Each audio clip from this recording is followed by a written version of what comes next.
Welcome to the Dojo Talk Podcast. Please remove them shoes before entry. The master is here, and you still have not taken off your shoes.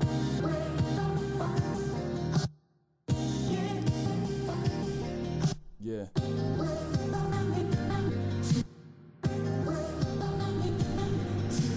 Living every day to define man's mission.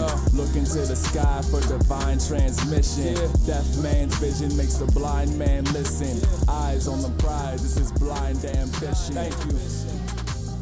Blind ambition.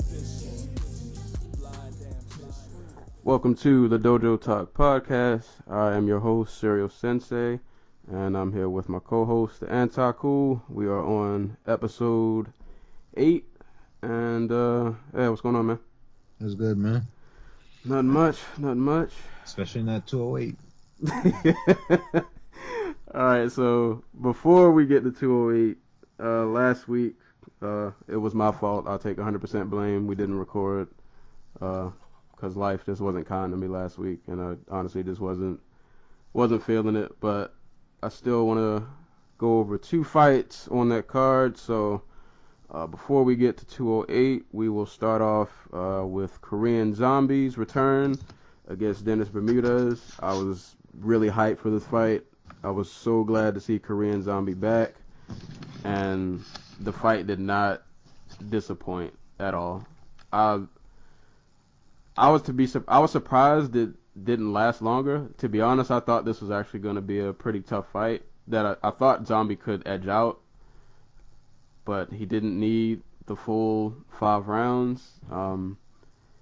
His takedown defense looked really good. Like, it didn't look like he really missed a beat. I didn't see any rust.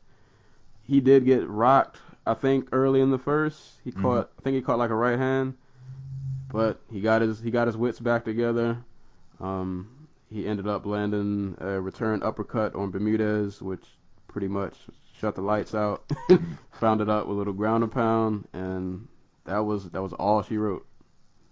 Yeah. Well, the thing about it is, I don't think Chan Sung Jung's been at the gym.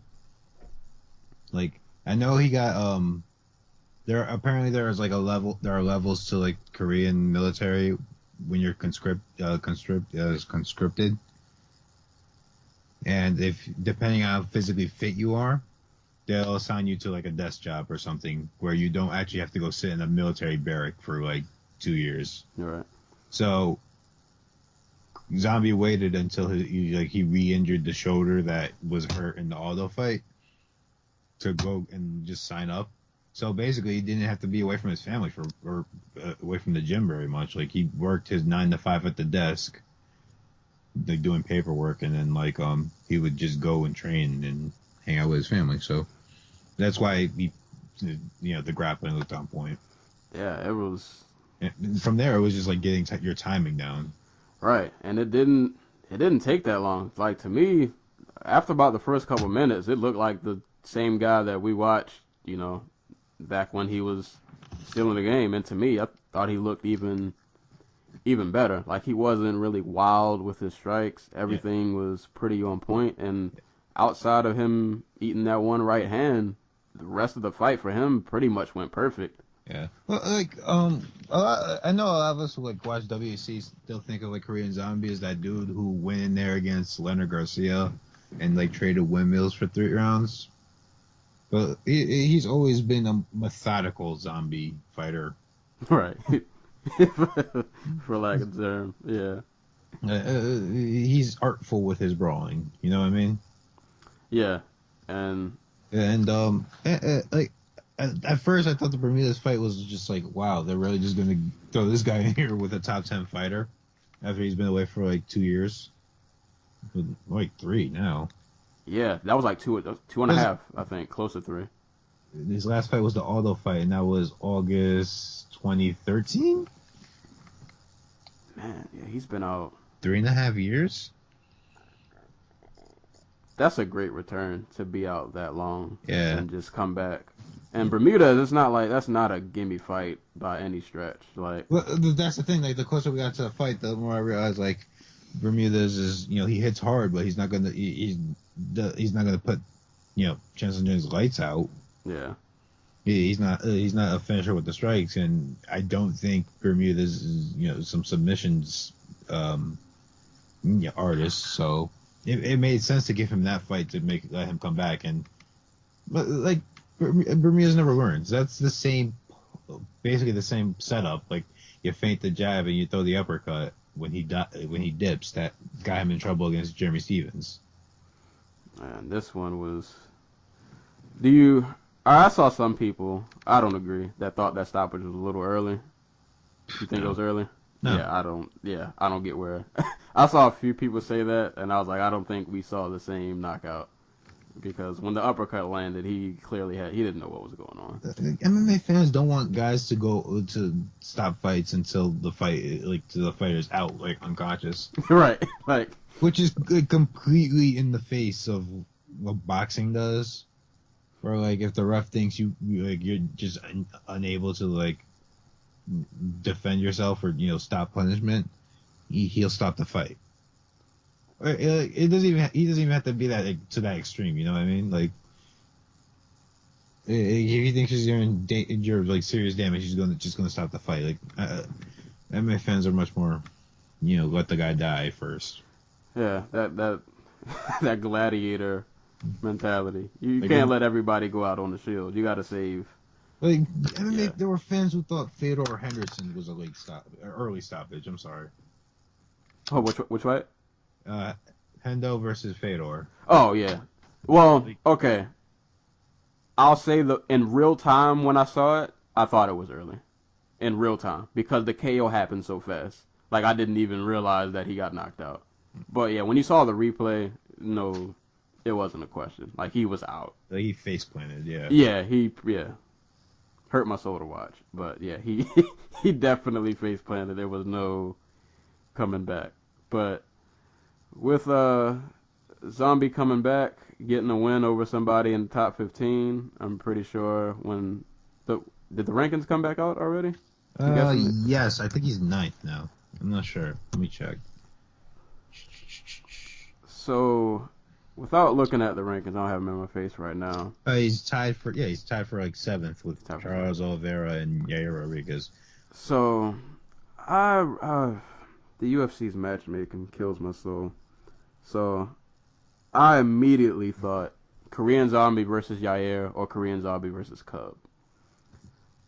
And instead, we have Cub. Jesus Christ. Cub Swanson gets to beat up Artem Lubov for a minute. Artem Lubov, and that's a main event, right? Yes. Jesus Christ. We were robbed. That's what happens when you are best friends with Conor McGregor. And, I mean, I know it's MMA, anything can happen, but like Korean versus Cub could have been such an awesome fight. I mean, that's not the question. But now if it happens, it'll be later rather than sooner, because we'll have to watch Cub probably beat on Artem. No disrespect to him, but I mean, it's worth noting that 2 of these top 10 featherweights that they have listed, I think, are officially back at lightweight. The Bronx and Pettis I don't think they're fighting at featherweight anymore. Yeah, DeBronx is fighting. Who's DeBronx fighting? I think he has another Brooks. fight. He's fighting Will Brooks, I think. Yeah. I don't see him doing too good at lightweight. He's such a small. What? I think he's fair size, like a fair size lightweight. He's just skinny. Like he's 5'10". Yeah, he is really tall, lanky. He's lanky, and I don't think he's physically weak. Like Jeremy Stevens was a okay lightweight, and he was still able to toss him around. Like we'll see, but yeah, that matchup, man, UFC, I gotta get it together. That's not that's not cool, man. Dude, in the last 2 weeks, UFC has let go of how many top 10 fighters? They've just been like, no, you're not gonna work here anymore. They cut. They're not bringing back Ryan Bader. They're not bringing. Dana got mad at Misha Serkinov, and he's just like, nope, you're gone too. Lorenz Larkin is now officially a free agent, and he's like out of the UFC rankings. Kyoji Horiguchi is now, rumored to be a free agent, and his exclusive contract negotiating period is up. So that means they negotiated and couldn't come to terms, which means that he's probably going to end up in Ryzen. And that's the four I remembered. Like, how many? Rick Story is gone. Like, he's not a top 10 fighter that had a lot of upside, but he was still like. He was a solid. Yeah, he's a solid dude. He's a solid guy. And who else was there? There's just a whole bunch of people. It just made no sense to me. Just starting the wasteland. Yeah, this is WME written all over it. Yep. Well, before we get off the zombie fight, so I'm looking at the top 10 now. Brian Ortega or Jeremy Stevens. If I had to pick, I actually probably would go with Ortega, just to see if Ortega can beat somebody of that caliber. Yeah. Just to see how because I mean, as long as Korean's been out, that's a tough ass fight for him too. That is. Like that's not. I'm getting beat up by Clay Guida for the majority of the 2 rounds, and then I'm gonna catch him in the sub late. Right. That's a guy who won't tire out, who will put it on you. But I think, regardless of who would win that fight, it would be entertaining. The Stevens fight, wouldn't be mad at that either. The Stevens fight would be crazy. And then I guess for Bermudez, it's back to the. Hell, I'd be happy with Bermudez Stevens too. Yeah, didn't Stevens? One of them was overweight. The first fight. Was it? I don't remember. I'm pretty sure. I thought one of them was overweight. I thought Stevens came in over. Let me check really quick. You can hop on to the next fight. They should definitely run that back though. That fight was awesome. Yeah, Stevens came in at 149.5. Yeah, I thought I knew one of them did.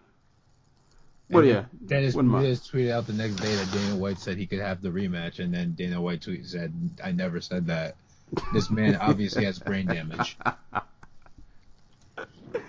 Hopefully they run that back.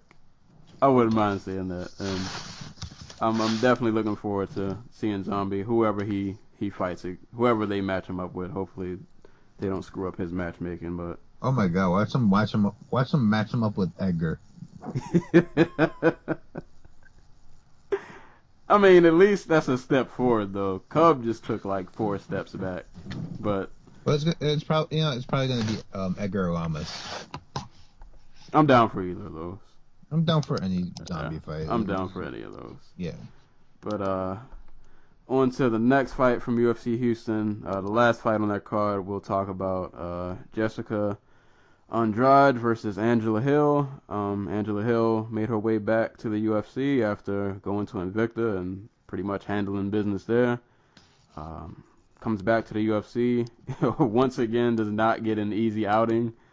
Definitely got thrown right back in the fire. And this was an awesome fight. It was amazing. Angela Hill looks so good. Just a lot of footwork, a lot of movement. She ate a ton of shots that I feel like a lot of people just would have died from, and somehow she was still sticking and moving. But as good as she looked, Andrade at 115 is just savage. A savage, just animal. And Jessica Andrade at 115 is basically John Lineker in sports, bro. Like, God, I never seen 2 fighters who fight just so alike. But I feel like she's more dangerous. The difference is, like, Andrade, she fights in a division where, like, the women just hit way less hard than the men. So, like, it's so much harder to scare her off her game.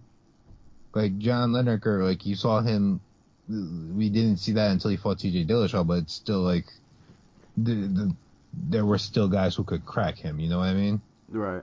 Like, Hill hits really hard at 115, but, like, is she going to stop Jessica Andrade? And another thing, I don't think Andrade has Lineker's jab, like his ability to box from the outside a little bit.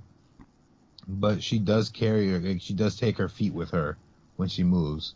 where John Lineker will just like jump at you like he did against Dodson. And she does not let you breathe. No, like, not at all. She was. If it wasn't for Angela Hill's footwork, and even with the footwork, like Andrade just sheer toughness, like yeah. I mean, and the way she throws combinations, like it's. There were times in that fight where like I was scared for Angela. Like some of those hits are they're so vicious. And then you would think somebody that strong, that around like maybe towards the end of the second or the third, that the cardio might fade. And that moment just never happened. Like she plotted for it the entire time, kill shots every throw, and she just never got tired. Well, I know a lot of people are worried about her cardio, not just because you know her just style, just I'm going to march forward and throw a million punches around, but because she tired out when she was playing at bantamweight. But she's also, was she 5'1.5",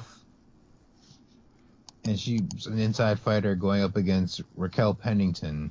Right. Like of course she's gonna tire out. You know what I mean? So, well, I wasn't as worried about her cardio as much as her being able to take a punch when she's constantly moving forward, but she was 100% just fine. I think I think she's gonna beat Jędrzejczyk. I'm interested to see.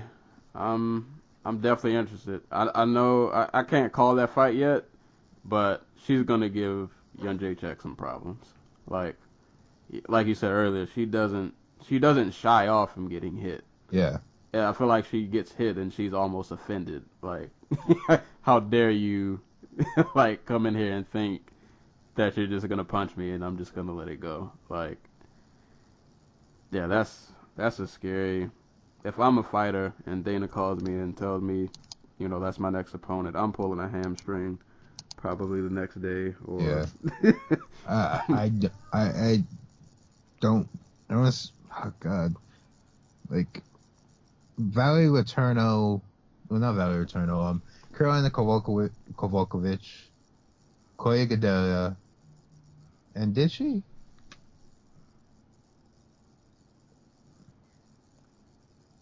Did Letourneau drop her too, or was it just those two? Oh, I know she took her down. I don't think she hurt her. I don't think Letourneau dropped her. She might have She did rough her up a bit though. Yeah. Like she roughed her up a lot more than people thought she would. If they were able to do it, especially Gadelia, who basically knocked her down like 3 times in like the rematch, if I remember right. Like, if they could do it, just like Andrade could do it. And if Andrade hits you, it might be a flat line. Yeah, like, and you have to figure like she's been through some crap as of late. Like I said, the Kowalkiewicz fight, she basically dominated. Besides the one point where she got hurt really, really badly. And then the Gadelia fight probably took years off her career. Yeah, she's definitely gonna have to be on her A game. Yeah, like there's no room for error. Not at all. One mistake, instant flat line. And I hope they bring back Angela Hill. I definitely, as good as she looked, I know she lost, but that Angela Hill that I saw can beat a lot of other people in that division. The Angela Hill that left could have beaten a lot of people who were in the division. Like, well, who got cut the first time? But like, I can't. Like, 4 of her first 5 opponents in the UFC were Carla Esparza, Tisha Torres, Rose Namajunas, and Jessica Andrade. Yeah, no easy.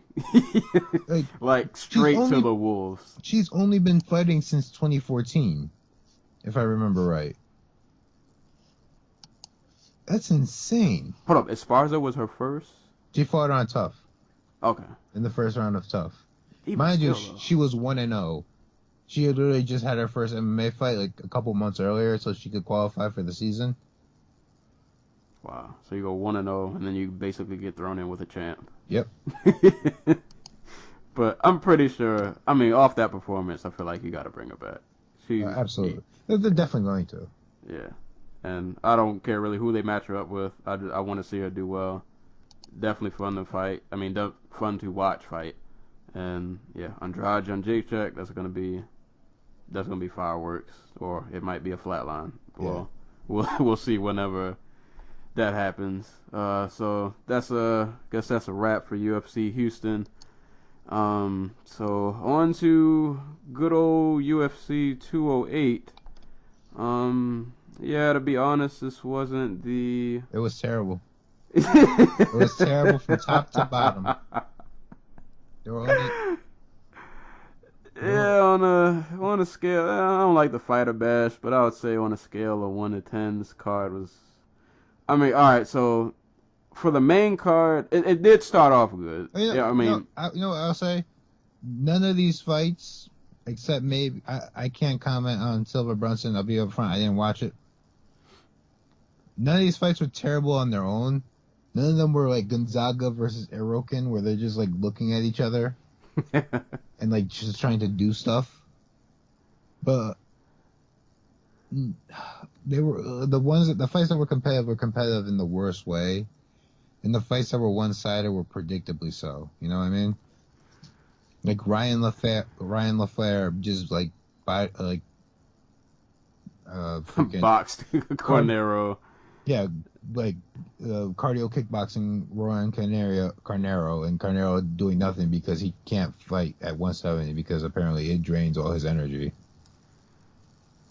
Yeah, this card was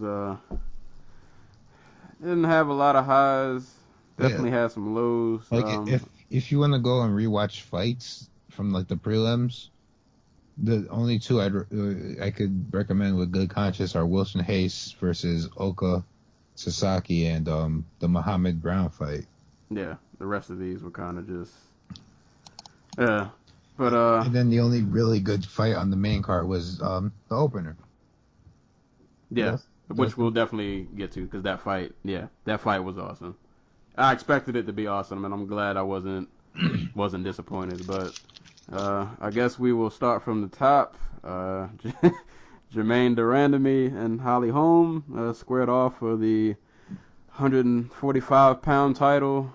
This was not the most interesting fight.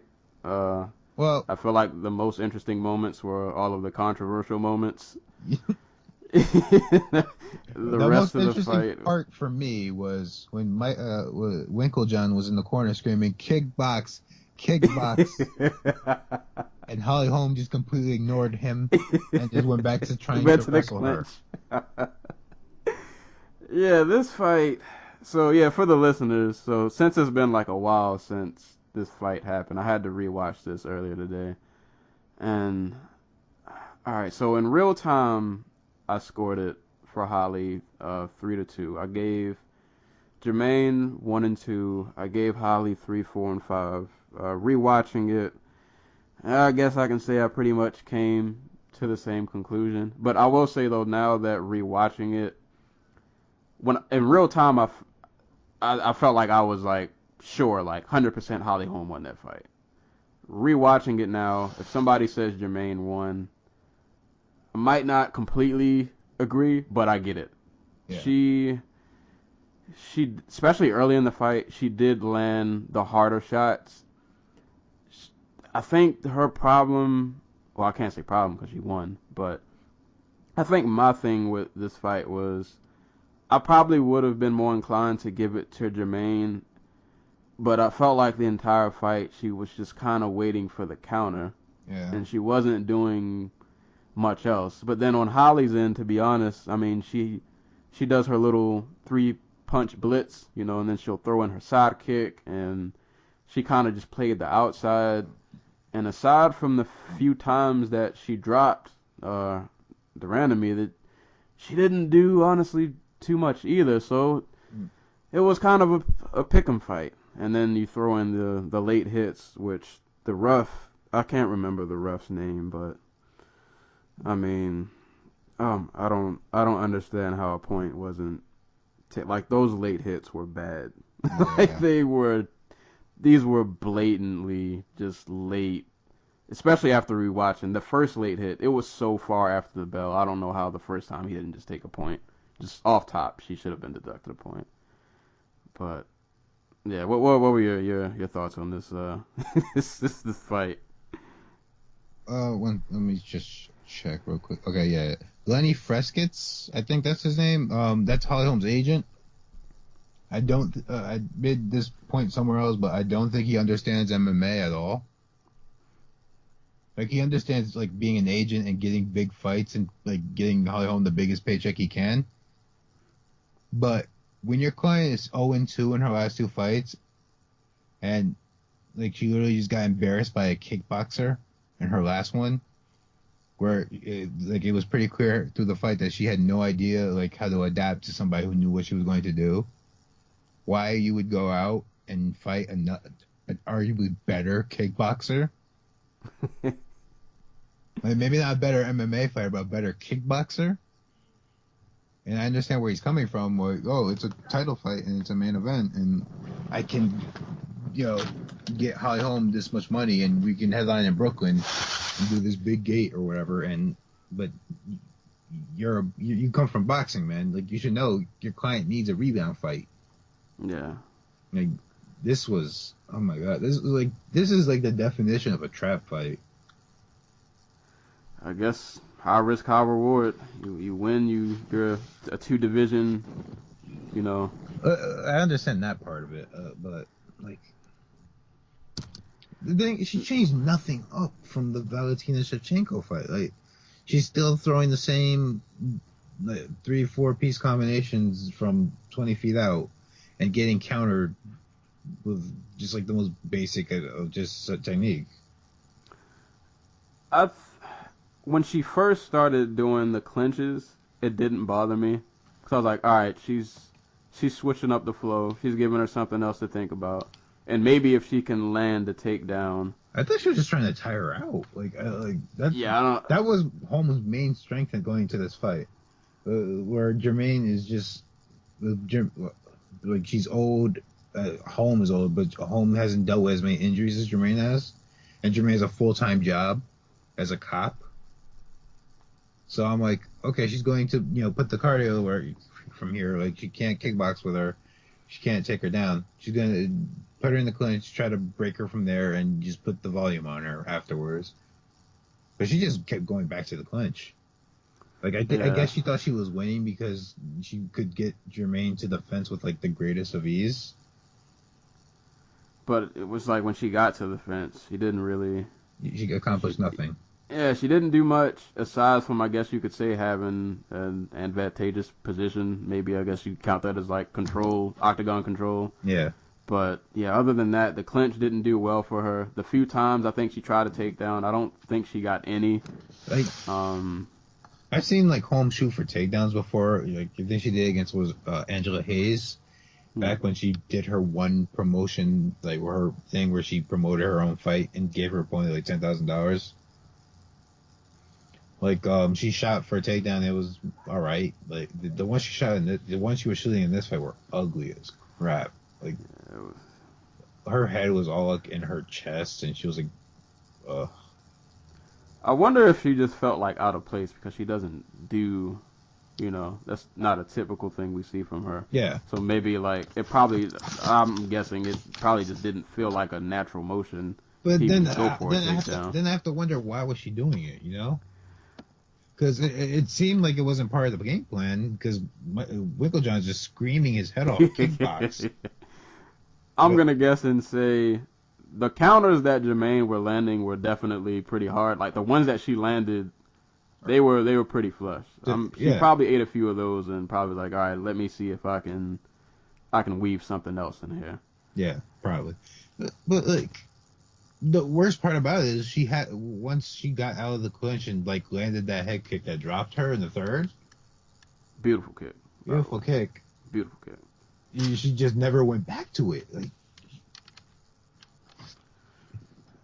what do you think about her? Because I read too, she's appealing the loss. Get it any way you can. I'd be pissed too if I got hit twice after the bell and the ref did nothing. Yeah, when I saw the appeal, I mean, I'm not gonna say I don't want to see this fight again, but if I'm Holly Holm, I'm probably pretty pissed too, because yeah, like we mentioned, those late hits were atrocious. There was no excuse for those late hits. So yeah, I'm not mad if they run that back. And my favorite part was like after the second one, he's like, "If you do it again, I'm gonna take a point." Right, and it's like, dude, she did this already. The first one was worse. Like, dude, you're gonna give her 3? Like, yeah, like you should just been like, if you do it again, you're out the fight, or just take the point right there. Just really this. I can't remember. It might have been in the Brunson fight, and I don't know if it was the same ref. There was another moment on this card where somebody had got a takedown. The Poirier fight. And he was in a dominant position. He was he was landing little elbows from like what was it, inside of like Jim Miller's half guard. And it was the third round after he spent the entire fight getting the entire round just like wobbling around on his one leg.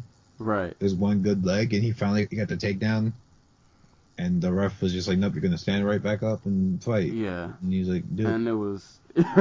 Well, do you have Jim Miller money? Do you have money on right. Jim Miller? Like, and the referees just, it wasn't all of them, but like those moments just kind of added to this card, just kind of being a bit how quickly did New York take to become like the biggest joke? Like, this is the third event, and like there's just been problems on every single fight card.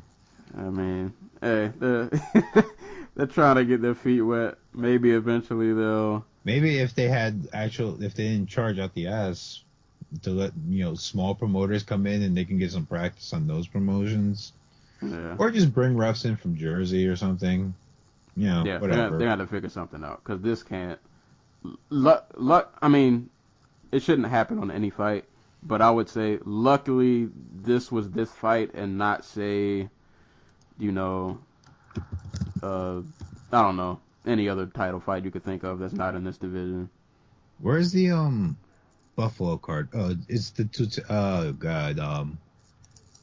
the Cormier Johnson fight is when they come back to New York. Oh, who's on that card? Weidman, Gegard, Brooks. Okay, I'm looking for like the one where like the one guy in the fight is like particularly known for being just like insane. Like just having weird crap happen during his fight, like Yoel Romero or something. Man. Maybe Weidman. Maybe that fight will be like Weidman Musasi will just be all like shenanigans by the ref. I guess for Jermaine, all right. So hypothetically, let's say they don't run it back. Let's say she loses the appeal. Are we really excited for Jermaine and Cyborg? I am excited to see Cyborg. Yeah, that is true. I'm not excited. I'm not excited for women's 145. I'm willing to give it time. I'm willing to stick it out. I know it's gonna start off rocky. It's definitely gonna start off rocky. It's just not gonna start off rocky. This is a 10-year thing. That's like women's featherweight is worse than men's heavyweight when it comes to just finding talent. Well, they'll bring in Megan Anderson, and we'll just. And then they'll have two fighters in the division. You gotta start somewhere. But we could have flyweight. We could have atomweight. And flyweight and atomweight would have been a much better. Hell, we could have just gone like complete freak show and just made like 145 and up, just like the heavyweight division, and just have Cyborg fight Gabby Garcia. So for 145, do you think Holm come back? Think she goes back to 145, or do you think she drops back down? I'm gonna assume the UFC is going to do the Ronda-Me Cyborg, and they're going to try and find a way to get Holly Holm a quick win.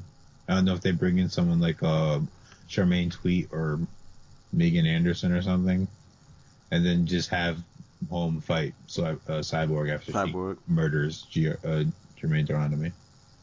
I really this is, and if not, they're probably going to bring in Megan Anderson in to fight her.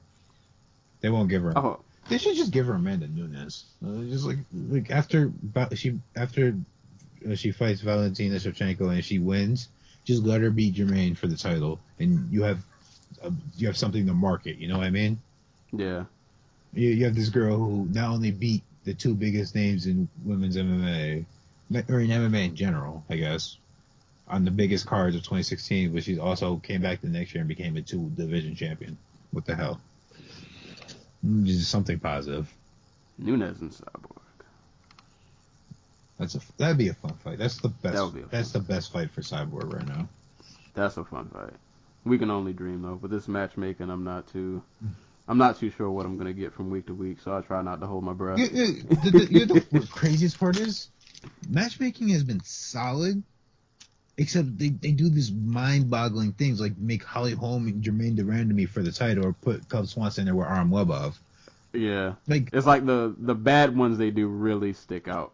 Otherwise the main what I'm thinking happened is they promised the Barclays Center a title fight if they help them get legislation through, like if they help them build like local support for MMA, and they promised them the date and the title fight. They kind of blew their wad in the fall and winter with all the the crazy shit that was going on with 205 and everything, and they didn't have anybody, and they really wanted Cyborg, or they thought they could get Cyborg and they couldn't, so they just stuck with what they had. But I don't know what the numbers for this card were, but it was the largest sports gate for the Barclays Center ever. Oh, Live gate. all right, well, good for them. But at least they did numbers. I don't think the product wasn't all that awesome, but hey, you gotta. They do this card together on like 4 weeks' notice. Like Silva, Jacare, Brunson, Bolich, like those fights weren't made in December. They were made like mid-January, I want to say.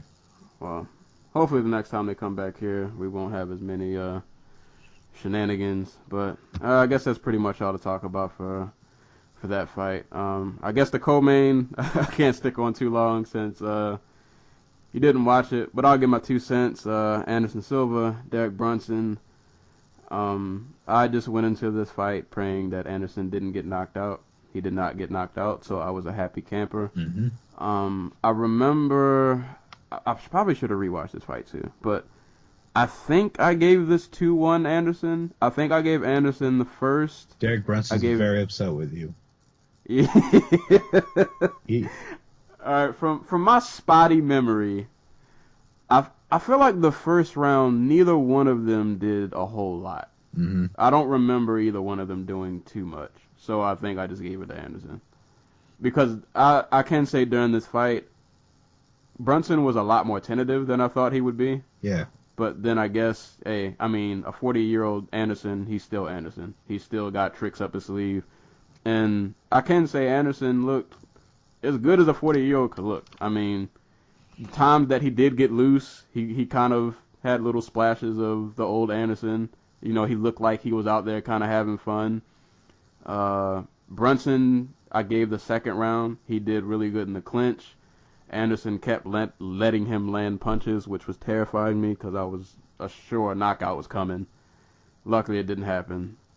The third round, I thought Anderson got loose a little bit. He was landing good combinations, but that's one of those fights, I guess, kind of like the main event. You probably could make an argument for either or, and it was cool. Anderson had a nice little heartwarming post-interview. He seemed really in good spirits just to be fighting again. I was puzzled though that Brunson's isn't he is he also on the protest bandwagon? I'm going to go to appeal bandwagon. Yeah, he's appealing. Yeah. See, what I don't get though, like Holly Holm's appeal, I understand 100%. Yeah. Like you definitely got valid reasons. Brunson, I can't. Nothing against him, but it's not like Anderson did anything foul or so. I don't know where his appeal argument is. I think he's going to ask them to change the score. I think they're going to laugh at him and say, "You can't undermine our judges like that." But Yeah, I don't. yeah, I guess. Um, what I'll say about Anderson in 2017 is I don't while Anderson was still knocking people out, I don't think he was like in his prime. You know what I mean? Like physically. Right. I think he realized over time that if he wanted to stick around, he was going to have to slow down his style, and because of that, he became like a pure counterpuncher. Like he got away from that Shusei box mentality where you had to be aggressive. Right. And I think that's why he was in this fight, and the Bisping fight to an extent, where like he has trouble pulling the trigger now. He's older, the openings aren't as open for him. Right. But he's still able to hang around in fights because technically he's still Anderson Silva. He's still a great striker. Yeah. And yeah, like he's still, you can tell he's lost a bit of a step. He's not as much zing on the punches. Yeah. He's not as fast, but the skill is still there. You can't take that lightly, which is I'm pretty sure why Brunson was a tad bit tentative, and he ate a few shots where he probably was like, all right, old guy still, there's something still in the tank. Yeah. But my whole reason for picking Brunson in this fight was straight up I thought he was going to get after him and hit him. But apparently he didn't. Like, apparently he never just put his foot in the gas. So Yeah, maybe after the Whitaker fight, he probably. Actually, I think he mentioned that too. That in the Whitaker fight, he knew that he got a bit reckless. Yeah. And he didn't want to repeat the same mistake. So, but hey, another win for Anderson. Good luck on that appeal. I don't think you'll get it, but hey, more power to you. Next fight down. Another fight I was excited for because I love watching Jacare fight. Jacare took on Tim Bosch. How Jacare hasn't gotten a title shot already, I don't know. But hey, if you want to stay active and keep fighting, I'm not going to stop you or protest. Merits don't pay salaries, bro. That is very true. Not a whole lot to talk about in this fight. It went one round. Bosch did land one hard shot. That scared me for a brief second. But after that shot, it was a takedown, and then it was pretty much Jacare being Jacare, and he gets the Kimura. And he passed Bosch's guard. Like, he makes dudes look like they just never trained jiu-jitsu at all. Like Tim Bosch is a strong-ass man. Like he looks like your uncle, but he's a strong ass man. Right. And like, which makes it all the more weird that this is the third time I think he's been Kimura'd in the UFC. Yeah, Phil Davis, Luke Rockhold, and now Jacare Souza. Like, no one to be like ashamed of, but you know, That way Jacare just like, it was so effortless. yeah. Like, he probably didn't break a sweat. Like, that was just business as usual. Dude, if Luke Rockhold's going to be away because he's hurt, and Chris Weidman's going to be away because he's hurt, and Yoel Romero and Michael Bisping are going to, trade barbs and whatever, just Jacare versus anybody else is not a fair fight, basically. Like, we saw him rematch Gregor Mousasi and just toy with him. We don't even gotta mention the Vitor fight. Oh God! Like, yeah, who's he gonna fight next? Like Gastelum?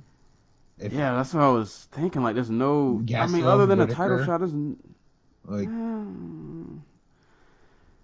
No, I don't want to see either of those. I mean, I like Gastelum. I like Gastelum a lot, but anybody not named like Romero or Weidman, I think Jacare runs through. yeah. I want to see him in Bisping because I'm a huge Bisping fan, but I'm a big Jacare fan too. So I want to see them fight, even though I probably honestly would edge towards Jacare. If you had asked me after like Bisping, I won the title, who would beat Michael Bisping, I would tell you, pick a top 8, top 7 fighter. Like that list is kind of shrinking. I can't pick Chris Weidman against him. I can't pick Luke Rockhold against him because he hasn't fought since, and it appears that he's just constantly hurt. So, your Jacares and your Romeros and your Whitakers and Gastelum, if he beats the crap out of Vitor Belfort like I think he should, those are your contenders right now. And Gegard. Yep. If he can get in the country.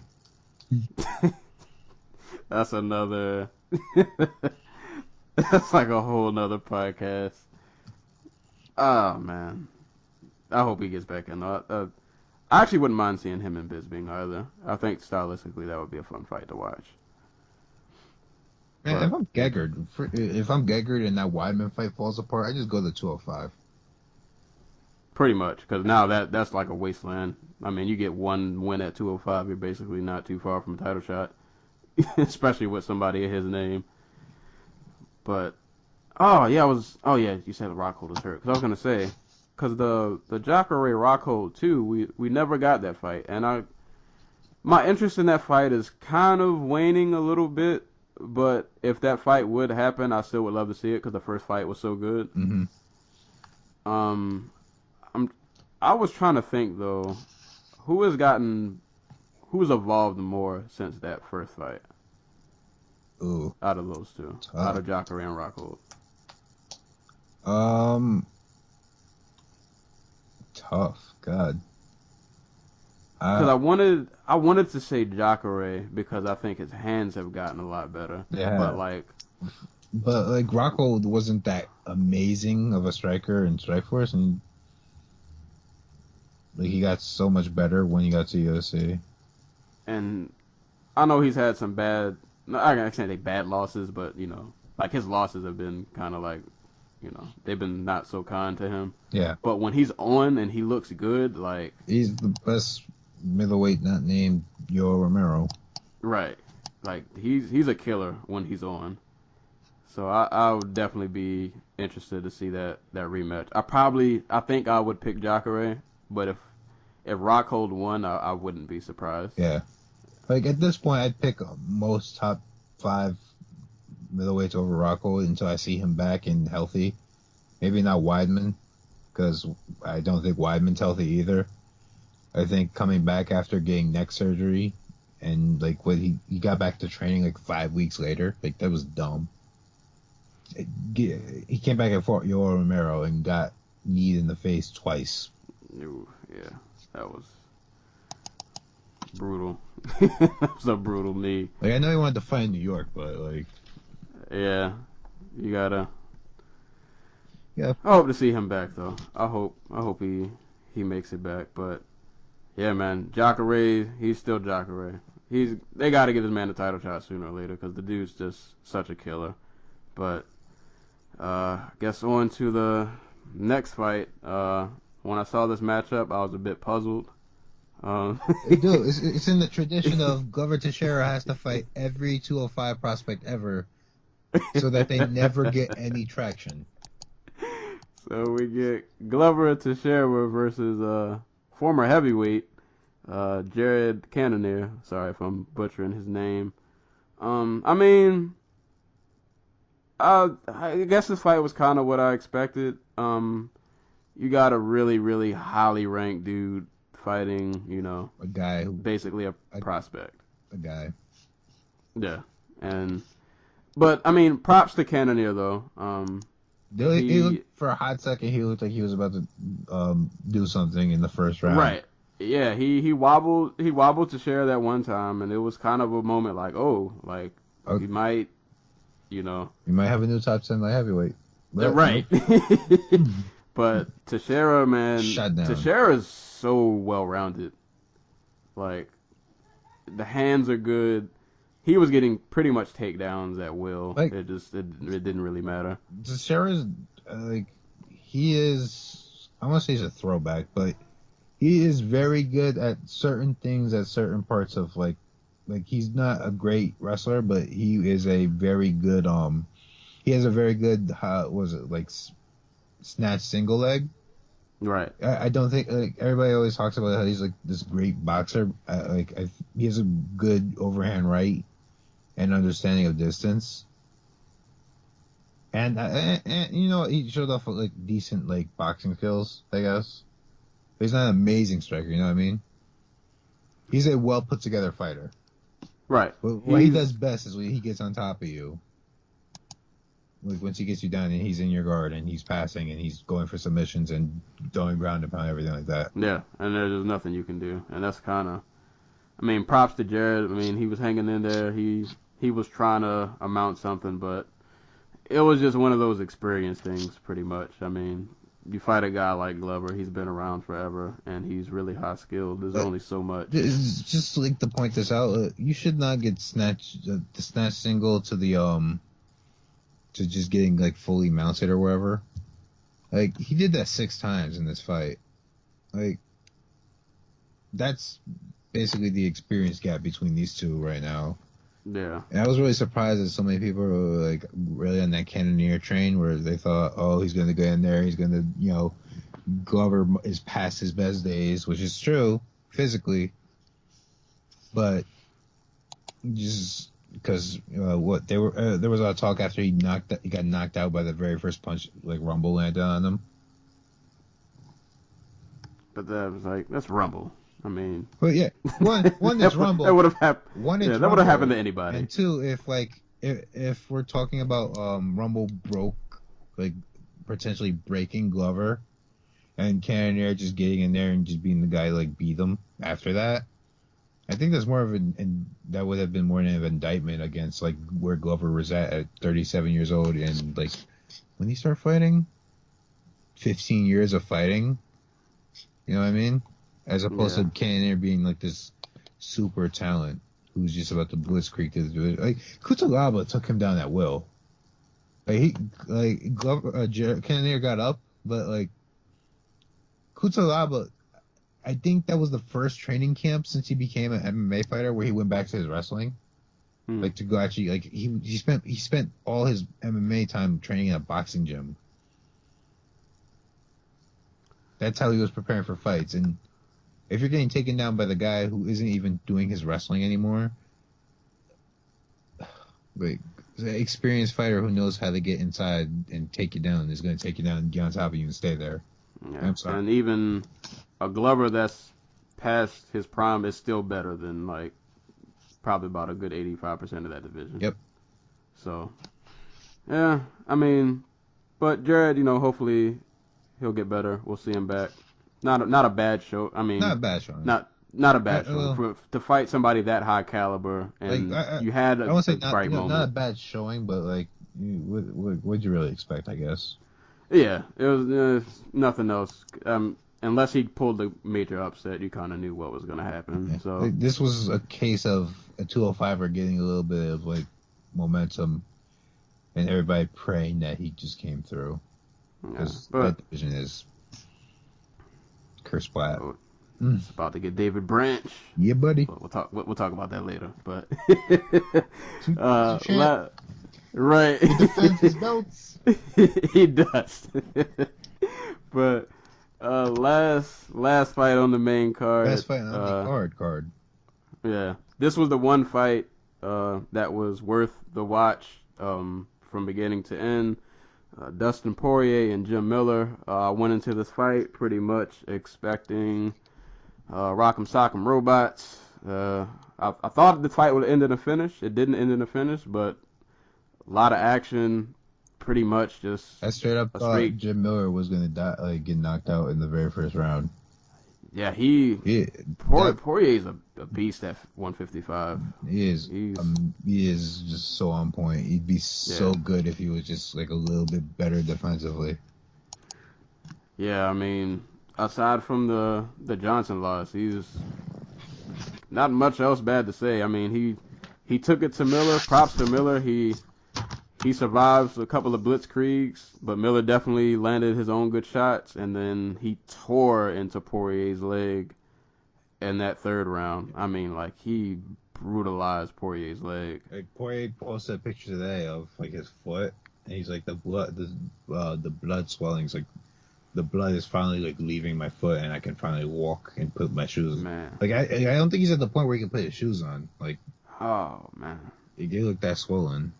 And like, it was kind of a back and forth fight. I think Poirier was definitely clearly getting better the exchanges. Mm-hmm. But when Miller started landing those leg kicks, I was just thinking like, dude, he's about 3 kicks away from winning this fight. Yeah. Like, I thought it might stop from leg kicks because Poirier just kept going down. This is I want to say well, let me check and make sure real quick.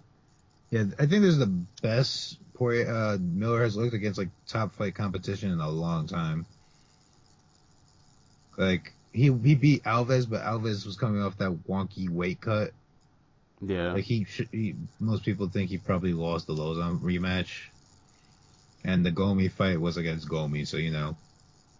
And before that, he was battling with Lyme disease. During all that, he was. Yeah. So, yeah. But, like, I always thought Jim Miller was, like, a little bit overrated. Like, heading into, not the Diaz fight, the Cerrone fight, he was still a top 10 lightweight, technically. But his last 3 wins had came over Yancy Medeiros, Fabricio Camus, and Joe Lozon. Like, Lozon, solid name, but he beat Fabricio Camus and Yancy Medeiros to be a top 10 lightweight. Miller was one of those dudes for me. Like, I like watching him fight. I think he's really skilled. He's one of those dudes that to me was like, he's on the verge of being a top guy, but he just never gets like the big win that kind of pushes him over. Like, Miller is the example of just how far you can go when you are just not when you don't have that special athletic gift or special physical gift that puts you over the edge. Right. Like, but you got really good work ethic, and you just you don't have Nate Diaz's length or, you know, Conor McGregor's power or Eddie Alvarez's, you know, just ability to move on the feet or something like that. But right. You got bits and pieces that work together. I was surprised though, because Jim Miller's ground game is really, really good. But he was, and I feel like I haven't seen him go to his jiu-jitsu in a while. That dude's old, man. Dude is old. Like, he's 33, but he's been fighting for like since for 12 years now. Yeah, and the last couple fights he's been in have probably knocked off a few years. He's had his fair share of brawls. Like, he tried. Was it the Sanchez fight where he tried to grapple with him and just got out grappled for 3 rounds? Was it? Might have been. Yeah, like, I'm imagining that the Lyme disease and everything like that. He got taken away from like the wrestling and the jiu-jitsu. Like, it takes too much energy. Who do you think is a good matchup for Poirier next? I like Quince is back. He's fighting Diego Sanchez. So, you know, if he beats if he beats Diego Sanchez, ally, it's going to be a fun fight. Yeah, I think. Yeah, I'm trying to bring. Okay, so my internet's not being kind to me, and I can't look at the rankings. Oh, Benil Dariush, Michael Chiesa. Dude, like, you can't make a bad fight at lightweight. I mean, whoever. Yeah, anybody in like the top 15, maybe even like the top 20, and it's still a decent fight. Yeah. So I guess that's it for the fights, but on to other news and happenings. All right, so I got 3 things in the notes. All right, so do we want to talk about GSP, WSOF, and whatever they got, whatever they got going on over there, or David Brand? For time, I will say for WSOF, just throw it out there. Go listen to the Inside Press Row on Sherdog with Jordan Breen, where he's featuring Mike Russell of Real Fight Stories. That is everything you need to know about WSOF. It's an amazing tale of a NYPD CI like informant about a con man, Kurdish nationalism, terrorism. him telling what I forgot. Did the article say he told the U.S. that he was fleeing and he was trying to make money for his dying mother? Or... Oh my God, yes. Ali Aziz, just he's basically Robin Hood, except he takes it all off the top. Yeah. So yeah, guys. Sorry if I sound far away, but yeah, guys. If you get a chance, man, that.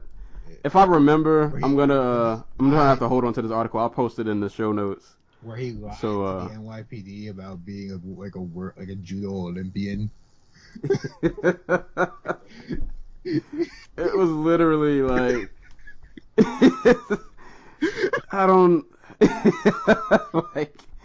Yeah, man. For people listening, man, I have to remember to put this article in the show notes. Like this dude fabricated just. I mean, props to him, man. This was a beautiful fabrication. It was very elaborate and thought out. We didn't even get to the part where all the things he did wrong with the World Series of Fighting. Like, oh my God. He tricked a bunch of rich people out their money. Oh my God. I'm just this guy, man. He deserves a biopic. I'd watch it. UFC. Apparently, there's like a story about like him beating up Malky Kawa, the famous racist ass manager who like hangs around. I think he's a Bellator now. Even the fight career. Also, of Ali apparently, Aziz. I can't remember, but apparently either the Fertitas or Dana White called him a terrorist, and he was very pissed about that. And I was gonna fight. Oh, you know what? They brought it up in the press row segment where they caught it on camera where he assaults Malky Kawa because they were doing an interview, and then you see Dana White run by with like a UFC camera following him, and like they're interviewing this fighter, but you see Dana White in the background and he's running by. And apparently that's him going to break up the fight.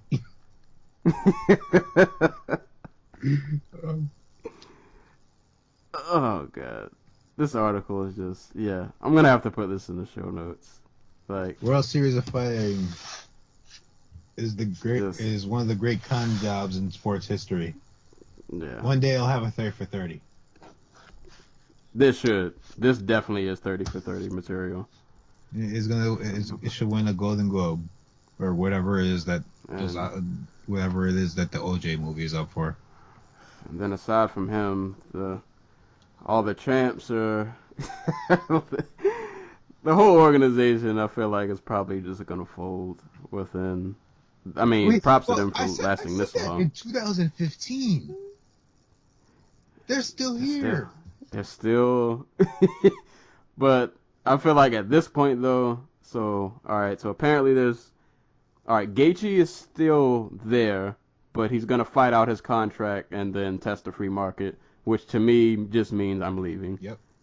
No more Marlon Moraes, who was probably the brightest talent in that entire organization. He's gone. John Fitch left, or is retired now, I think, because he's like, I'm afraid that I have CTE or whatever.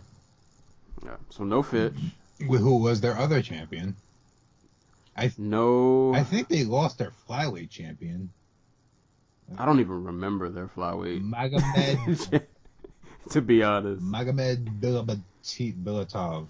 I suck at Russian names. So he's gone. And then, as I found out from you, the heavyweight champ is still there. Oh, he's still there. Yeah, I think. All right, so they got their one only guy champ left. You got one guy left. Besides Gaethje. Right. And Gaethje, who's on the fence, most likely about to leave. And then I guess we'll transition real quick. David Branch, 2-division champ. He did it before Conor. Yep. And he defended both of his belts. Exactly. That's how you do it. Also before Conor. That's how you do it. And he got paid. He's coming back to the UFC. This is his second stint, I think, right? Yes. Yeah, so I think I read earlier his first stint he went he was 1-2 or 1-3, something like that. Something like that. Like, all I remember is he got beat up by Gerald Harris, I think. Yes, he got he got slam KO'd by Gerald Harris. Oh man, that was him. He went 2-2 in the UFC. I remember that. Yeah, so actually after that fight he did pretty good for himself. He pretty much went the World Series of Fighting and handled business. He beat freaking Yushin Okami. He knocked him out. I don't remember that fight being close either. Like, he was ahead on the scorecards and just knocked him out in the fourth. Yeah, he pretty handedly beat Yushin. So I mean, like he's beaten some solid. Like he beat Teddy Holder, the guy who beat Thiago Alves. Yeah, he beat Clifford Starks. He beat Vinny Magalhaes. Like those are guys. Like those are as good as you're gonna get in the American regional scene. So we've been out here handling business. Yeah. And if he really didn't get a pay cut and he really is about to get paid $200,000 per fight, props to him. Yeah, that's a good pay grab. that's especially for somebody who's not a huge name, or I mean, if you're a hardcore, you probably know him, but to like a casual person, man, he's 35 years old and he just got the biggest contract of his life. Pretty much. And to be honest, I mean, I'm happy to see him over. I hope that he ditches 185 and goes to 205 because I think 205 could use him a lot more. Bodies. Yeah, 205 needs bodies. Any bodies they can get. Anybody who, if you can throw a punch and you're semi-athletic and you can go to 205 in the UFC, you probably should just do it. If you can put on the Reebok shorts and like the Reebok department won't be embarrassed that you're wearing their shorts and you can make 205, I say go for it. So I'm looking at light heavyweight rankings. So what do you think? What's a good? All right, assuming David Branch's first fight is against a top 15, who's a good matchup, or just anybody you just wouldn't mind seeing him fight? Shogun. What? Because why not? You know, why not? Yeah. Why the fuck not? I guess I'm not going to argue that. Number 6 light heavyweight on the planet, in the UFC, according to their rankings. So, yeah, I'm not mad at that. Him or Glover Teixeira and just make a number 1 contender fight and just call it a day. Nothing matters. I'll say now that I'm actually looking at the top 15. Fuck it. Make him John Jones' return fight. Make him earn his paycheck. I mean, hey, promote that 2-belt thing the most you can. Hype that fight up as much as you can. I'd like to point out, technically, World Series of Fighting does not own their global tape library. So literally, if you don't live in the United States and you have access to their tape library, they don't legally have any they legally can't do anything about it.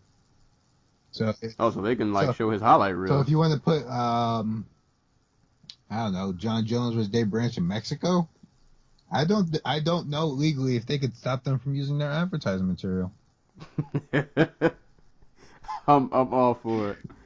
Branch Jones, I'm not mad at Branch Shogun.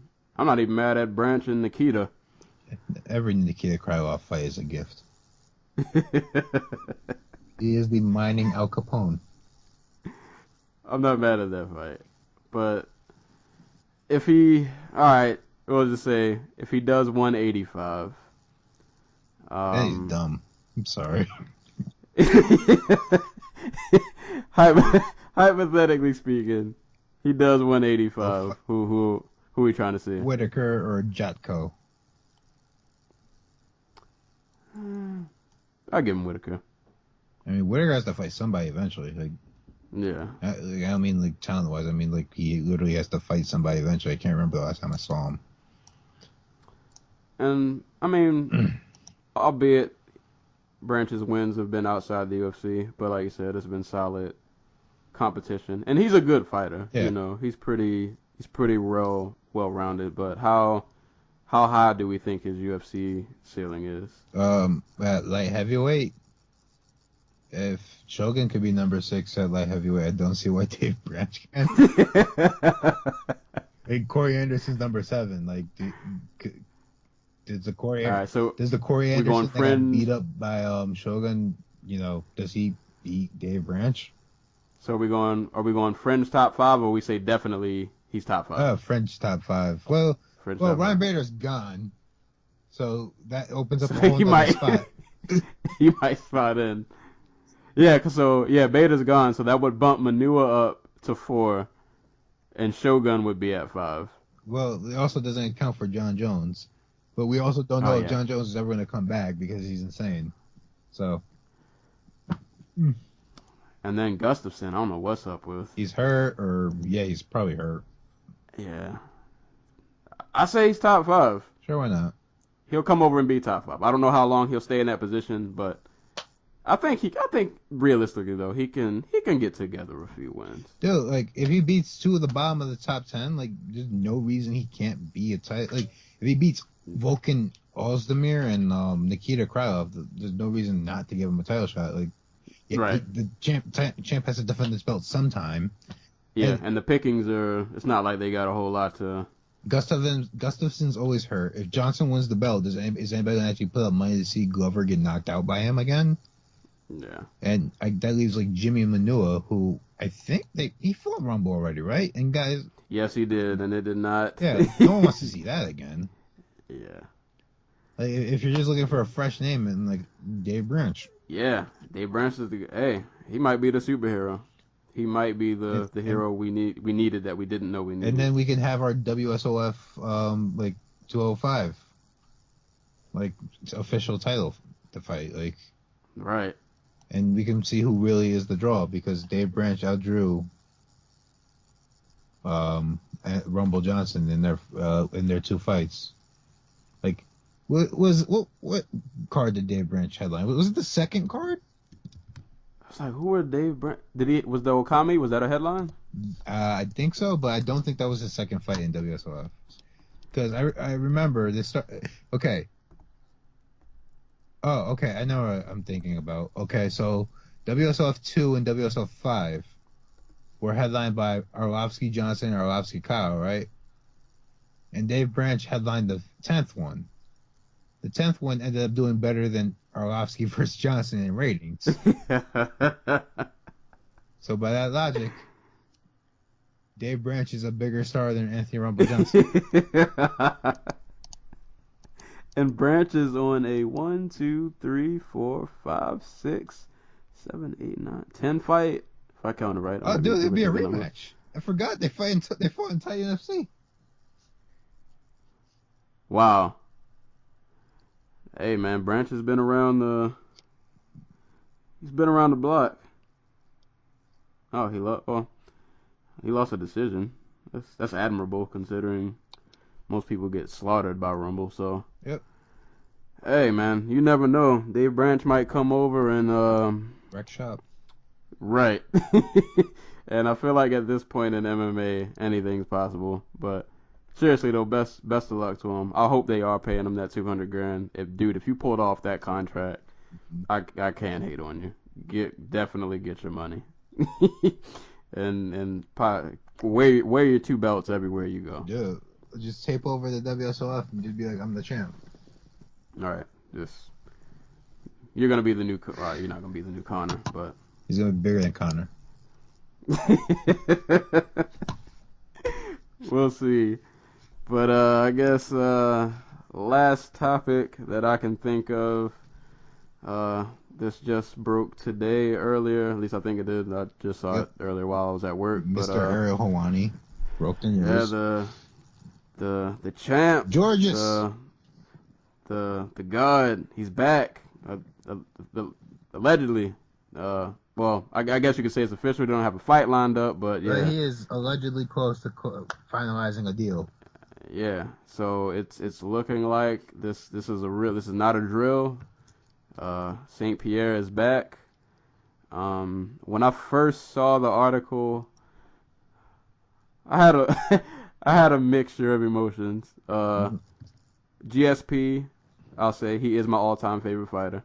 So of course, initial reaction was, King's back. I'm excited. I don't care what people feel about the Johnny Hendricks fight. He might have lost, but according to the Athletic Commission, he won. So I'm sticking with that. But I was excited to see him back. And then I started thinking, all right, who are we matching him up with? And has the It's Silva. Yeah, I mean, it has to be, doesn't it? At this point, so you don't think he goes back for his belt? I think he wants to, but I also think, like, let's not make any like, let's not sugarcoat this. Like, he's back.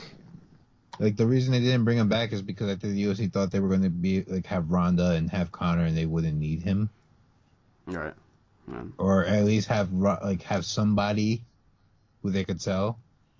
Right. But Connor's kind of just doing his fuck UFC thing right now. Ronda's essentially gone.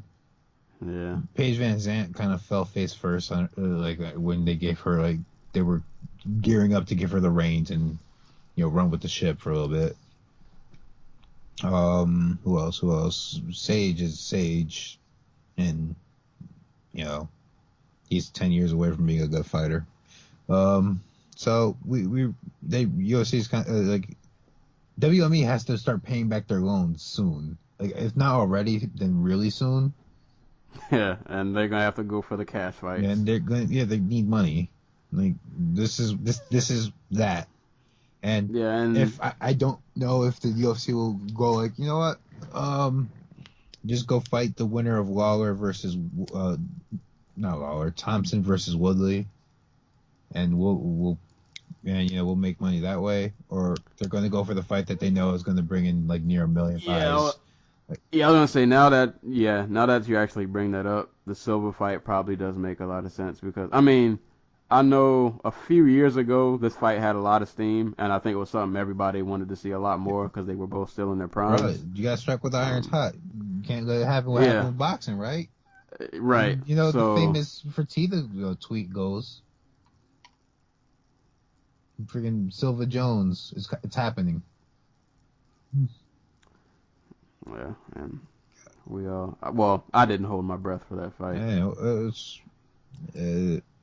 it's a mess. Yeah, but I think GSP and Silva, that's a good. Because luckily for GSP, he never lost the belt, so technically he's still coming in on a win streak. He's just rusty. Also worth noting that he never actually left the gym. I think he tore his ACL. He tore his ACL again, and he's been in the gym ever since. He has been. Yeah, every time I see him on social media, he's still training with any and everybody. Yeah, so if he comes back, and it's not going to be this whole, oh my god, he looks so shot. Oh my god, it's going to be, he's probably going to have lost a step. He's gotten older, but it's not going to be where he looks like a BJ Penn or something. Yeah, the skills probably. I don't doubt the skill probably didn't. It hasn't left. Yeah.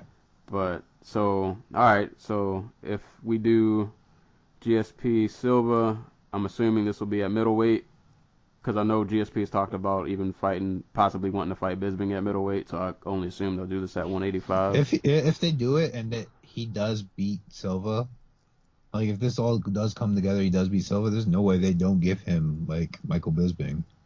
Yeah, you would. And I think that's what Michael Bisping's just waiting on. Where he's like, oh, I'm not going to fight Yoel Romero, blah, blah, blah, Barbarian, blah, blah, blah, or something racist, blah, blah, blah. I think he's waiting. He's waiting for them to, I think he heard something and he's waiting on them to sign GSP and be like, either I'm going to leverage this into a GSP fight or I'm going to leverage this into GSP Silva fight. If GSP comes back, fights Silva, and wins, even though they've both, not in their primes anymore, does that win still hold as much weight as it would maybe a couple years ago? Does it add to the legacy of being argued the GOAT? Or I think the fact that he's the only one of the 3 or 4 guys, it's him, it's Silva, it's Fedor, and it's Jones, and Silva and Jones got already pops for drugs, so you have to take them out the conversation. And I don't know. Fedor has not been helping his career as of late. And Fedor was, yeah, like, who would have thought that Fedor would be the guy who was just having people, like, turn on him. And Teal Ortiz retires on top. But, yeah, like, I think at this point you can't really argue that he's not the best UFC champion. You know what I mean? Yeah. And I would say if he beats Silva and he gets the title shot with Bisping and he beats Bisping, I think undisputed GOAT. I don't think it's even an argument. Yeah. I don't think you could. And I thought, God, I love John Jones as a fighter, but his outside shenanigans. I thought he was going to be the runaway GOAT. I mean, like, I'd pick John Jones over basically anybody in MMA history. Maybe not, like, prime Cain Velasquez, but... Yeah, anybody else he probably... Like, John Jones is like a clusterfuck of a human being, but it's part of the reason he's so good at fighting. Right. Dude is such... like, I want to see him fight again so bad, because it's just like, it's just amazing watching that dude fight. But, yeah, man, GSP, alright, let's say he doesn't get, like, an immediate title shot, or he doesn't get the Silva fight right off the bat. Anybody in 185 or 170, what's a good quote-unquote tune-up fight? Like a good, I'm coming back to the octagon, but I'm not going to fight a champ. They're not going to give him a tune-up fight. They're going to give him somebody who will make a lot of money. And at that point, it's either going to be Conor or it's going to be Nick Diaz. Oh, God. I don't want to see either of... I pray to God I don't want to see a GSP Conor fight.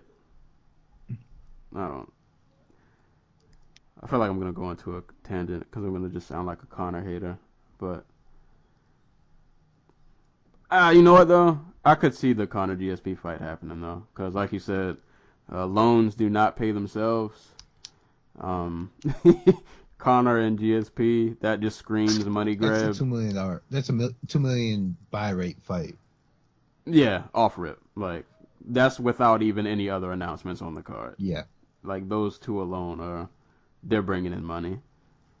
Do you think the game maybe I guess it's kind of hard to say because we're not going to know what GSP is going to be like until we physically see him back. Mm-hmm.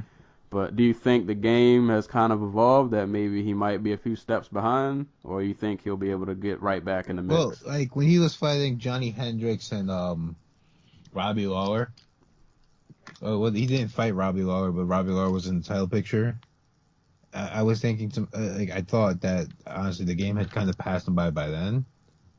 But he's such a shrewd fighter that he was able to pull out the win against Hendricks, even though a lot of people thought he didn't win.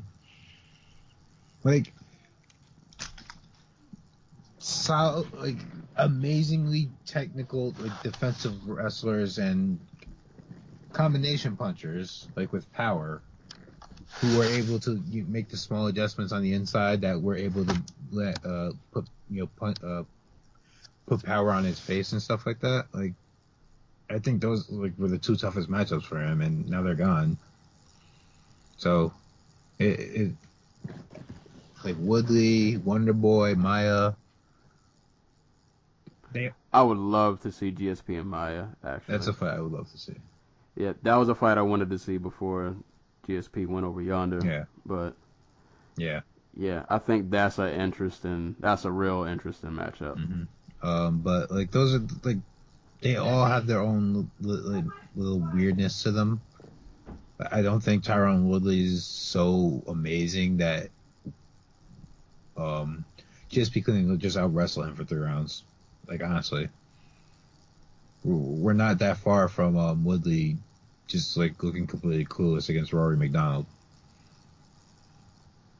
Yeah. And then you come to Lawler. I think Lawler might be the toughest matchup out of the 3 for him. Yeah, see, that was honestly I was thinking after GSP beat Hendricks. I love GSP, but I thought if he would have fought Lawler, I root for GSP always. But I think Lawler would have. Yeah, like besides the wrestling, like Are you kidding me? Like, Lawler couldn't do what Hendricks did, but with more power. Well, not power, I guess.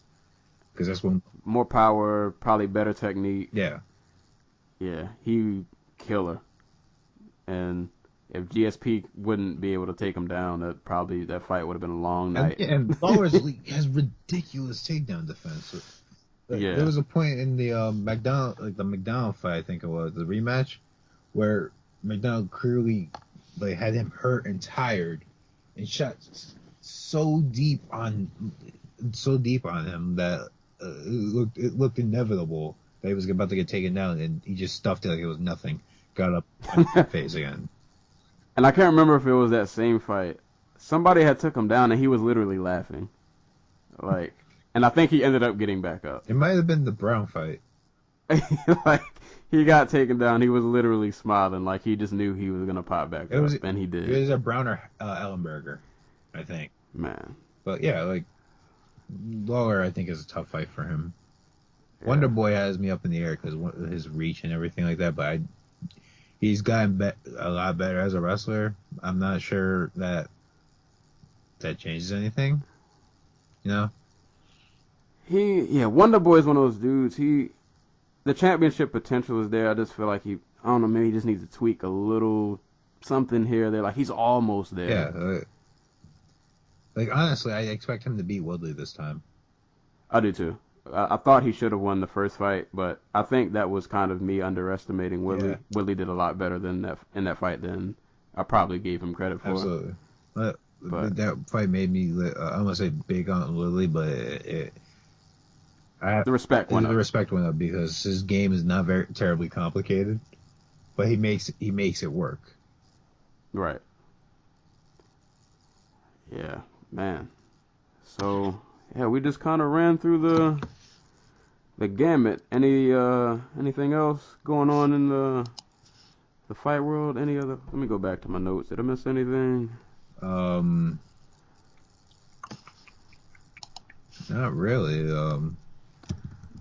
I don't think, unless you want to talk about any of these fights that were announced, but I figure we'll get to them eventually. You wanna? Where we're at? We're about an hour 26. Did we? All right, hold on. What's the next UFC card? I'm trying to avoid Bellator at all costs. Okay. Well, now I have to talk about Bellator. All right, we'll do Bellator first. Let me get this pain out the way. Tune in on Saturday on Spike TV or Paramount TV or whatever it's being called now because they're changing the name. Where MMA legend Fedor Emelianenko is probably going to get knocked out by Matt Mitrione. Probably. And other than that fight, not a whole lot going else on this card. I mean, all right, you got Josh Thompson and Patricky. That might be halfway interesting. And I'm pretty sure if Thompson wins that, he's going to get Chandler. Yep. So odds are he's going to lose. Because that's the way these things go. You know what I mean? My thoughts are if Patricky comes in with that 70 style porn stash, he's losing. Yeah. Oh, yeah. He has to get rid of the stash. If the stash stays, he's not winning. If he shaves the stash, he'll pull it out. And we got Congo and Ali Thompson, Koscheck versus Mauricio Alonso. And then after that, this card just kind of it's a steep.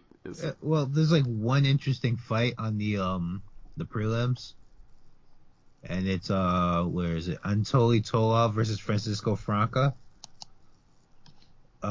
Since middleweight is basically a dead division in Bellator, I know they just signed Rafael Lovato Jr., the BJJ world champion.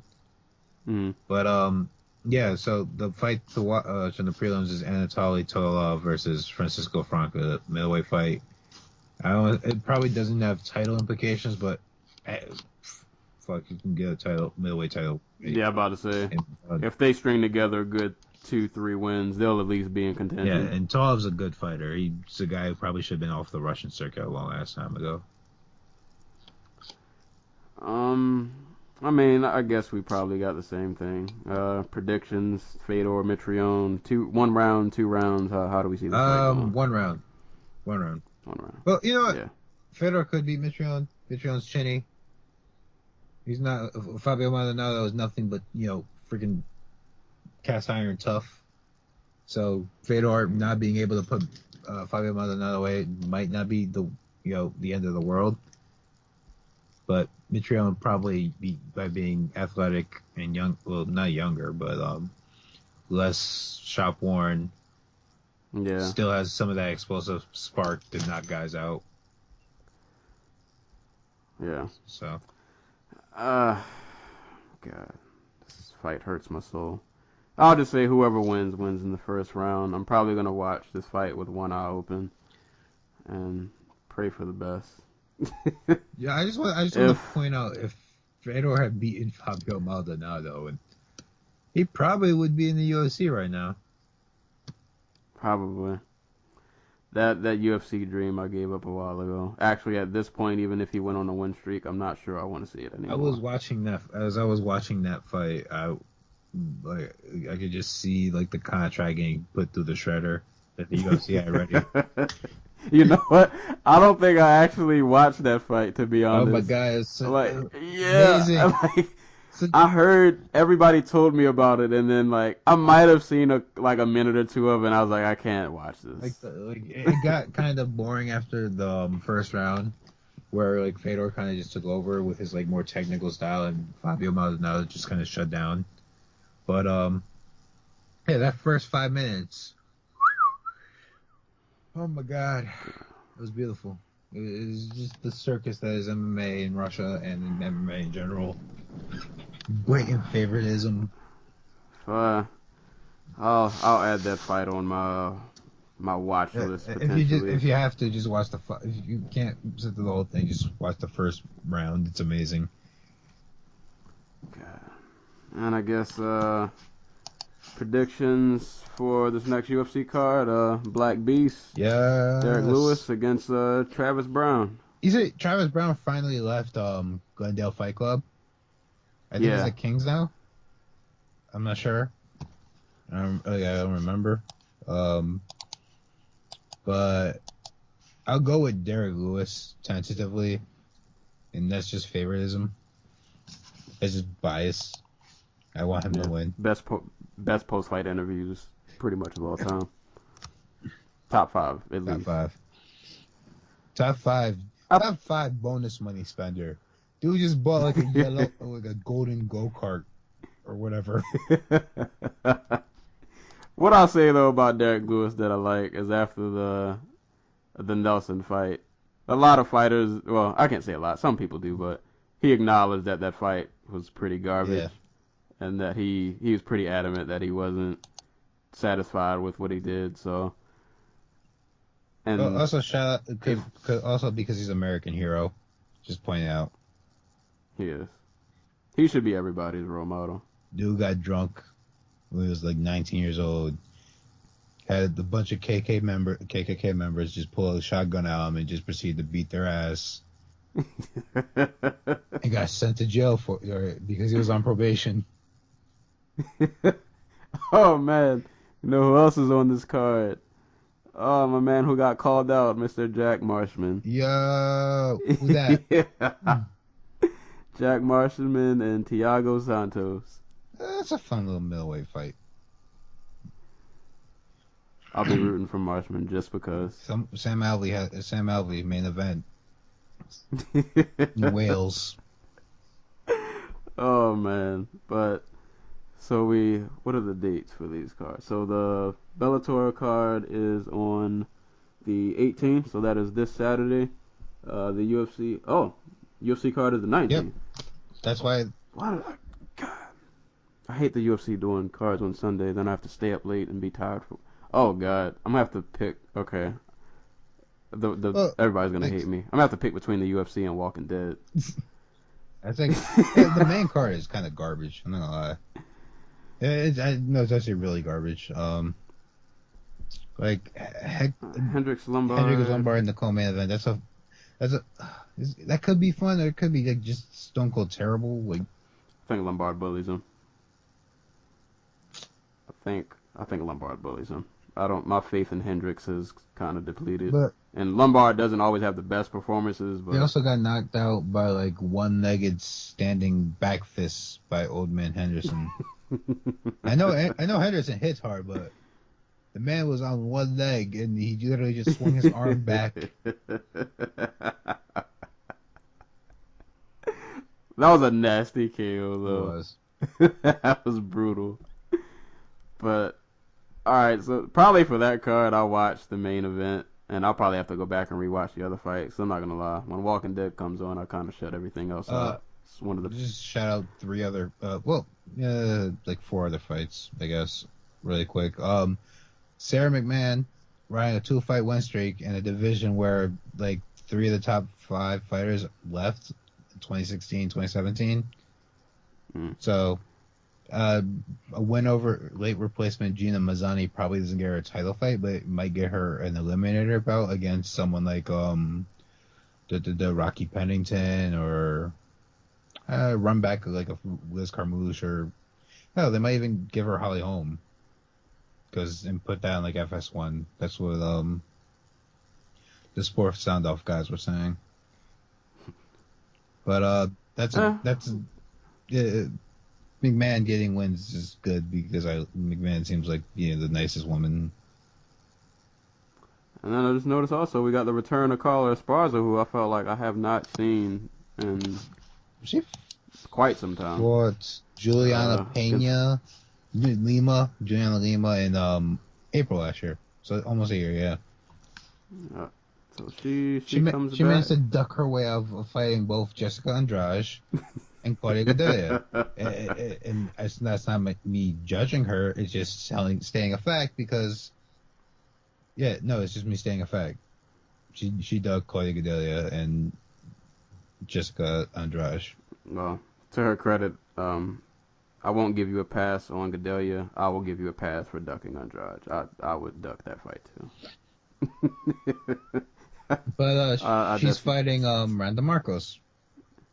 And Randa Marcos really needs this win because she went from one of the jewels in the rough on Tough, where people thought she was going to go out and like be this like amazing breakaway fighter. And now she's coming off of armbar loss to Courtney Casey. She's 1, 2, and 3 in the UFC so far. Yeah, she hasn't grown. Like, maybe we'll save this for next week. But apparently she's like hopping the border to go train in Detroit at Darren Cruikshank's gym. Cruikshanks. She left TriStar to go train with Darren Cruikshank and his team. I'm not sure that was the best move. We'll see.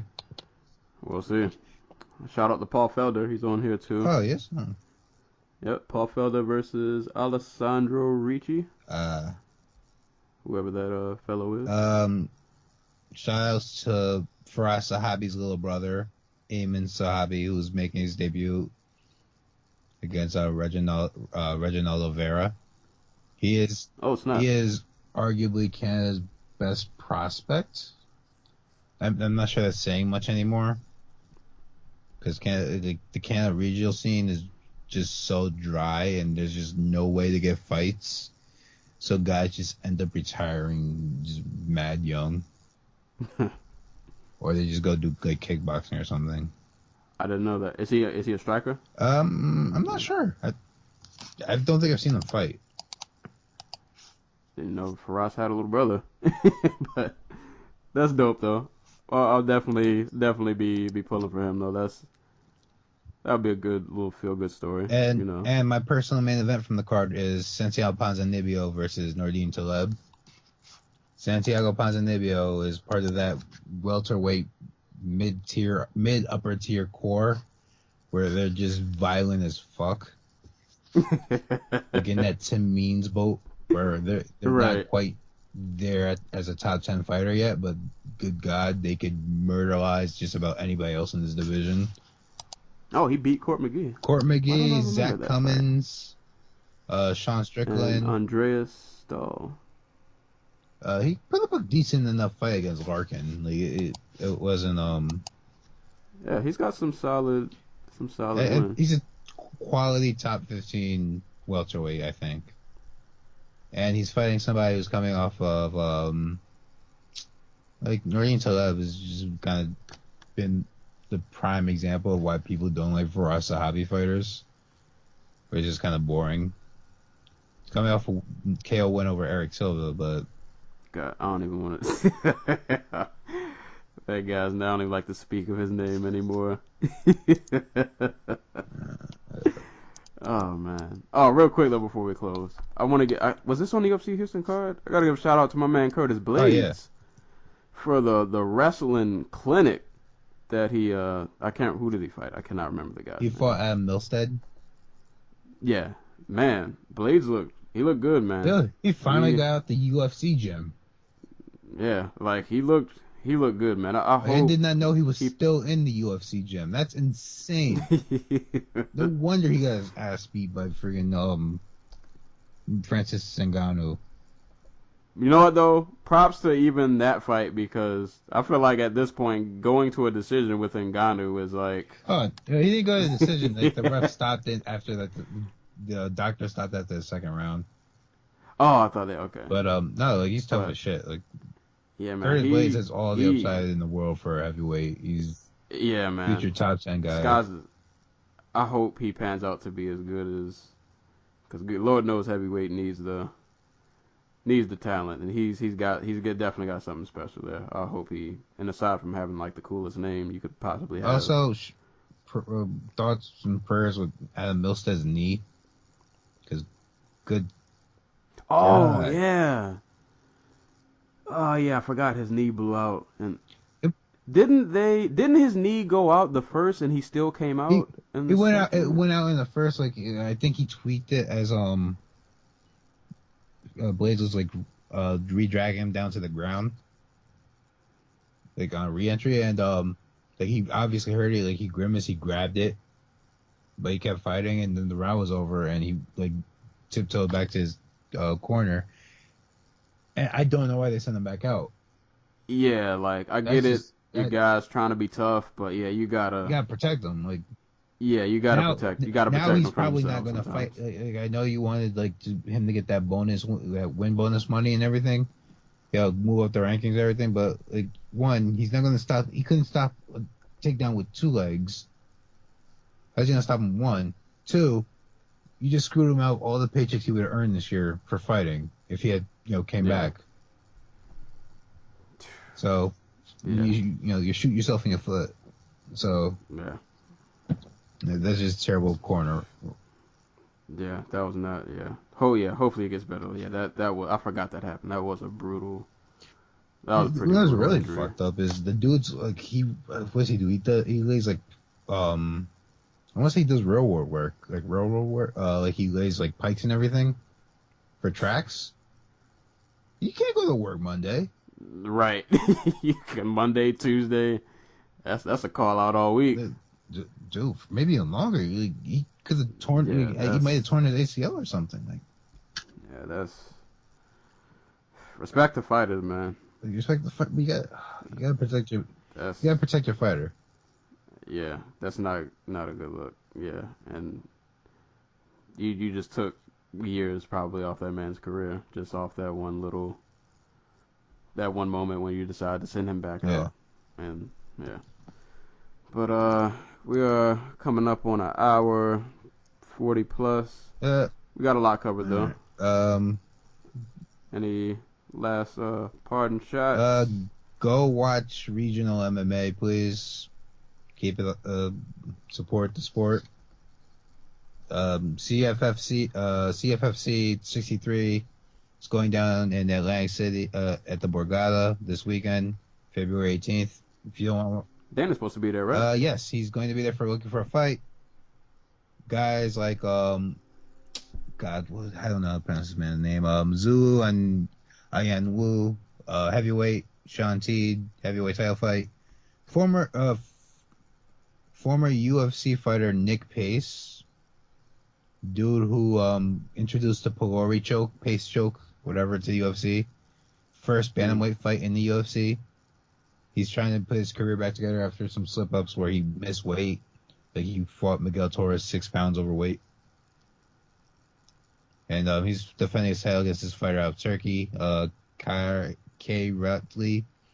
And you got Bill Leggio versus Jared Gordon at featherweight for a title. So go watch that. Combate Americas.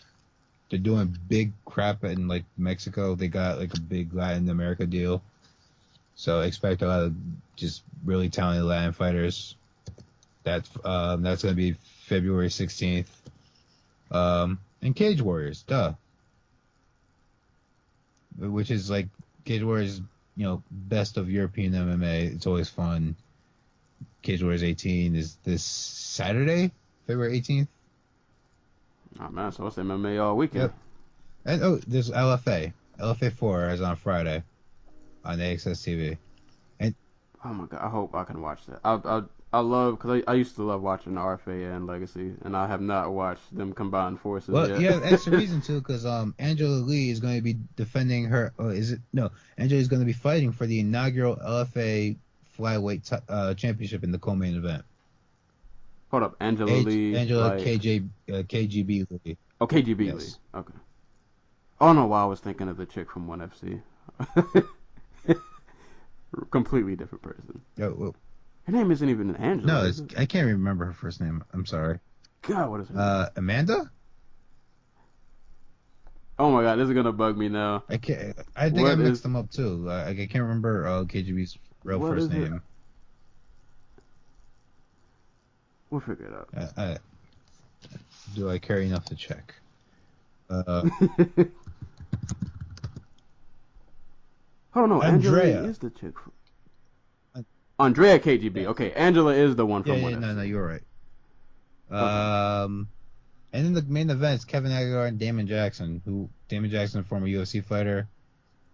Yeah, former. Was he RFA or Legacy? He was one Legacy. of those two. I know. Yeah, he beat was it Leonard Garcia for the Legacy Featherweight Championship? Yeah, for the Legacy belt. So there's some stuff there. Yeah, so that's definitely dope.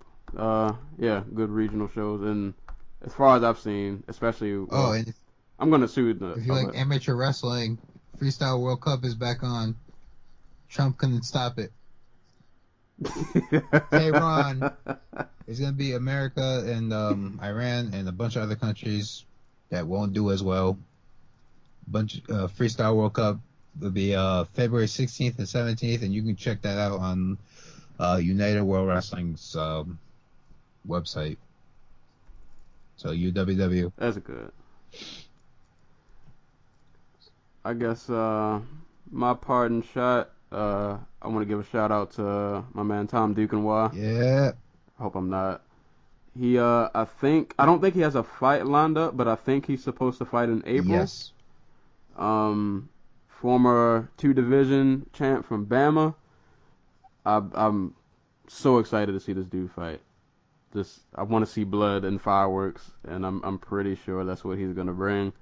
So be on the lookout for this dude, man. He's gonna come over. I ain't gonna say he's gonna be champ or anything, but he's gonna make some noise, and he's probably gonna knock some people out. He is absolutely freaking just amazing. Like, he does such weird athletic things. Like, I can't remember which fight it was, but I remember someone shot a double leg on him and lifted him up, and he got a whizzer. And he hit it so hard that he snapped the other guy down to the ground head first. It was he's man, like an athletic freak. Yeah, man, this dude, between him and potentially Mariah's coming over. Oh wait, it looks like he does have a date. He does? Yeah, I think it's in April, but I don't know if he has I don't think he has an opponent yet. April 15th on the UFC on Fox 24 card. No opponent is announced, but as the day approaches, the blue chip has been realistic view. Yep. Yeah, man. So, yeah, listeners, man, Tom Duquesnoy, be on the lookout. This dude's gonna be.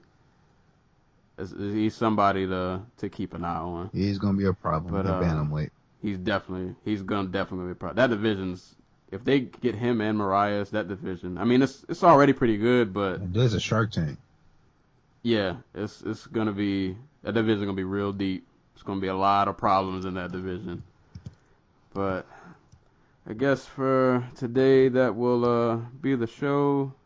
Thanks for listening. I can't remember if I stated this on air. Eventually I will get this podcast back on SoundCloud probably next week, because I know SoundCloud is pretty podcast friendly, and I would like the podcast to be spread in more places. So this will be back on SoundCloud hopefully next week on Friday. I'll update the page and put all of the episodes of the Dojo Talk podcast on there. As always, when people are being kicked and punched in the face, we'll be there to talk about it. So, yeah, I'm making that the official tagline. I'm making sure I say that every episode. But I mean, it's true. It is definitely true. So we got a lot of fights that are gonna happen this weekend. So we'll be back, probably mid next week, and we'll run through the gamut of fights of everybody getting knocked out, and we'll let you know what we thought about it. So thanks for listening, and until next time, we'll catch you guys later.